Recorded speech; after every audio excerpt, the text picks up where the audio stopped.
Here we are again. Hard things are hard. That's why they're hard. Another episode. The biggest risk to your future isn't your competition. It's the distractions you insist on keeping in your life rather than doing the things you know you should be doing but aren't. People delay doing things they don't like for longer than it takes to do them.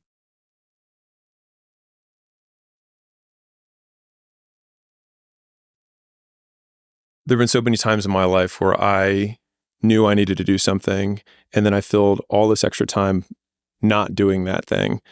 And then the moment I did it, I was like, wow, that took way less time than I thought it was going to take. And not only that, it took way less time than it took me to delay to actually get to this point. And if I had only started with just doing what I was supposed to do, I could have done 4 or 5 other things that I was also supposed to do by this exact same point. And so thinking about it from that perspective, I've tried to eliminate as much time between I think I should do this thing and beginning doing it.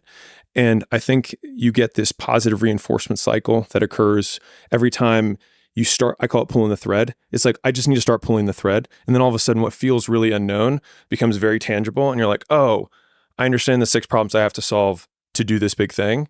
But now I know the problems. And then it feels like you can wrap your arms around it. And then you can start taking it one bite at a time.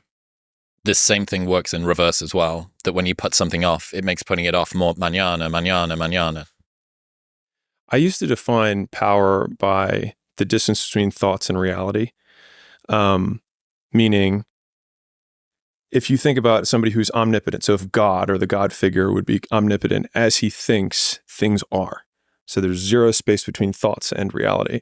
And so if we want to be more godlike in our lives, the distance that we can shrink between wanting to do something or thinking something should be done and it being done is a direct indication of our personal power in our lives.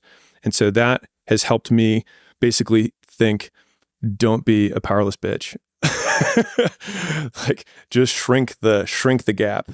And I think that's why a lot of my little like personal hacks of waking up and then trying to shrink the time between when I wake up and when I start working, and shrinking the time between one task and the next task. Like, you don't need to take 30 minutes of getting ready to start working. Like, you can just start working, because as soon as you get into it, you start pulling the thread and you're like, oh, here it is. And all of the time that I was getting ready to work, I was just using up my best brain power time on things that truly don't move the needle at all. Yeah, I came to call that the productivity rain dance. Yeah, right. That you sort of do this weird sacred ritual beforehand. Yeah. And we've spoken about this before, but it's, there are certain things that you can do that will make success or productivity or focus more likely and better. Totally. That doesn't mean that you should disregard them. That over-reliance on them makes a very fragile, unrobust way to get into working. I would delineate the difference between preparation and routine. And so if I'm preparing for a presentation, for example, I might assemble my notes. I might read some stuff about the audience ahead of time. I might read about whoever's, doing the event and learn more about that. I see that as preparation for the thing, which I still see as work. And I think some people, I made a post about how preparation is like everything. I put a lot into preparation. They're like, oh, see, you have a morning routine. I was like, no, I don't need to stand on one foot and do 17 cold plunges and write 6 affirmations, because none of those things are directly related to the work that I'm going to do. And so for me, if it's basically preparation is just a stage of the work. And so if I need to prepare to work, then that's fine, as long as it's related to the work that I'm going to be doing. Well, we spoke about this yesterday, the difference between focusing on inputs and focusing on outcomes. Right. Yeah. If you optimize for outcomes, the inputs are always optimized. But if you optimize for inputs, you go, what did I actually get done at the end of the day? So the person that does do the productivity rain dance and it takes ages, and everyone's done this. Everyone's got a blank piece of paper in front of them and they end up washing dishes that they never use. Or, the weirdest tasks become alluring because of that. If you're a beginner, just figuring out how to make your first dollar, I'm a co-owner of Skool.com, Skool.com.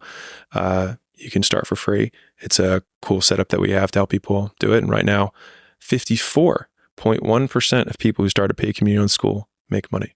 So we have put a tremendous amount of effort, Sam and I, into trying to remove all barriers and all friction for people who are getting started, so that they have literally no excuses.